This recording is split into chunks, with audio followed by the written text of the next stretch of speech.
جی بیٹا، بسم اللہ الرحمن الرحیم۔ ہم نے اپنے لاسٹ لیکچر میں نواز شریف کے تینوں ادوار مکمل کر لیے تھے، اور تیسرے دور میں ہم نے یہ پڑھا تھا کہ نواز شریف کی حکومت اس لیے ختم ہوئی کہ جنرل پرویز مشرف نے کیا لگا دیا تھا بیٹے؟ مارشل لاء لگایا، اور وہ مارشل لاء اس کے اپنے تمام تر معاملات کی وجہ سے ہی لگایا گیا تھا۔ اب بیٹے جب 1999 میں پرویز مشرف نے اقتدار سنبھال لیا تو وہ 2007 تک 2007 تک کم و بیش 8 ایئرز ملک کے پریزیڈنٹ رہے۔ تو انہوں نے اپنے 8 سالوں میں کیا کیا کام پاکستان کے لیے کیے، یہ آج کا ہمارا ٹاپک ہوگا۔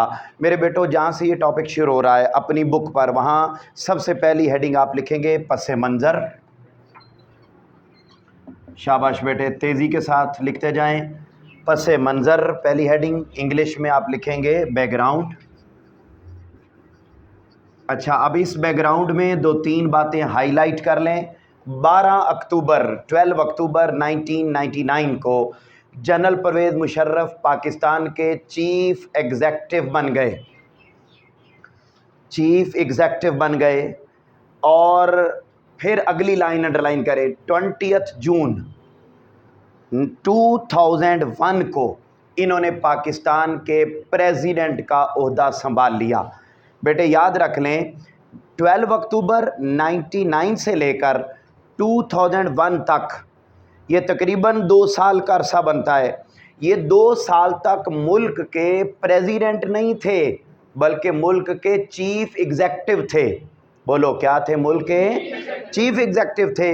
پھر یہ چیف ایگزیکٹو نہ رہے، اور ملک کے 20 جون 2001 کو یہ کیا بن گئے بیٹا؟ ملک کے پریزیڈنٹ۔ یہ 2 الگ الگ MCQs ہیں، ان کو انڈرلائن کر لیں۔ اب جب یہ صدر بن گئے تو انہوں نے پھر کیا کیا کام کیے؟ بیٹے سب سے پہلا پوائنٹ وہی آ رہا ہے جو آپ نے ہر ہیڈنگ میں پڑھا، صنعتی اصلاحات، انڈسٹریل ریفارمز۔ بیٹے انہوں نے کون کون سی انڈسٹریل ریفارمز کی ہیں؟ اپنی بک پر آئیں اور پہلی لائن پر ہیڈنگ لکھیں گے بیٹا سرمایہ کاری کی حوصلہ افزائی۔ پہلا پوائنٹ، سرمایہ کاری کی حوصلہ افزائی، ٹو انکریج دا انویسٹمنٹ۔ بیٹا انہوں نے لوگوں کو پروموٹ کیا، لوگوں کو انکریج کیا ان کنٹری اور آؤٹ آف دا کنٹری، یعنی باہر کے ملکوں میں بھی لوگوں کو کہا، پاکستان کے اندر بھی جو انویسٹرز تھے، امیر لوگ تھے جن کے پاس پیسہ تھا، ان کو کہا کہ تم لوگ آؤ اور پاکستان کے اندر انڈسٹریز لگاؤ، کالجز بناؤ، سکولز بناؤ، ہاسپٹلز بناؤ، پیسہ اپنا انویسٹ کرو۔ تو بیٹے یہاں پر لوگوں نے پھر پیسہ انویسٹ کیا۔ انہوں نے انویسٹ کرنے والے لوگوں سے ٹیکس کم لیا تاکہ لوگ زیادہ سے زیادہ اپنا پیسہ انویسٹ کریں، اور اس دور میں بہت بڑی تعداد میں فیکٹریاں لگیں، کالجز بنے، یونیورسٹیز بنی، ادارے بنے۔ اور اگر میں اپنی زندگی کا جائزہ لوں تو جتنے بھی حکمران آئے ہیں میری زندگی میں، تو میرا پتر ان میں سب سے اچھا اگر کسی نے پاکستان کے لیے کام کیا تو وہ کون تھا؟ جنرل پرویز مشرف۔ اچھا اب یہاں دیکھیں بیٹا، انہوں نے وہ انویسٹرز، بیٹے جانتے ہیں نا سرمایہ کاری، انویسٹرز ہیں، انویسٹمنٹ، وہ جو انویسٹرز تھے، پیسہ لگانے والے تھے، ان کو انہوں نے بڑا حوصلہ دیا اور ان کو بہت زیادہ ریلیف دیا، اور یوں انہوں نے بیٹے پاکستان کے اندر انڈسٹریز لگائیں۔ اب یہاں دیکھیں سیکنڈ لائن جہاں لکھا ہوا ہے مشرف دور حکومت میں ملک میں کئی نئی صنعتیں قائم ہوئیں، یہاں ہیڈنگ لکھیں اسٹیبلشمنٹ آف نیو انڈسٹریز، نئی صنعتوں کا قیام۔ ہم نے بیٹا اس ٹاپک کو مکمل کرنا ہے، جلدی سے بیٹا، نئی صنعتوں کا قیام، اسٹیبلشمنٹ آف نیو انڈسٹریز۔ میرے پتروں نئی صنعتیں لگائی گئیں، انڈرلائن کیجئے گا ذرا، یہ شارٹ کویسچن بھی ہے، کون کون سی انڈسٹریز لگائی گئیں ذرا بولیے بیٹا؟ جن میں موٹر گاڑیوں کی صنعت، آگے موٹر سائیکل کی صنعت، چینی کی صنعت، کیمیکل کی صنعت، بنیادی ضروریات کا سامان بنانے کی صنعت، پھر بجلی کا سامان بنانے کی صنعت، سیمنٹ کی صنعت، فولاد سازی کی صنعت، یہ بیٹے نئی انڈسٹریز لگائی گئیں۔ یہاں پر بیٹے اس سے کیا ہوا؟ پاکستانی معیشت میں بہتری آئی۔ یہاں آپ ہیڈنگ لکھیں گے پروویژن آف الیکٹریسٹی،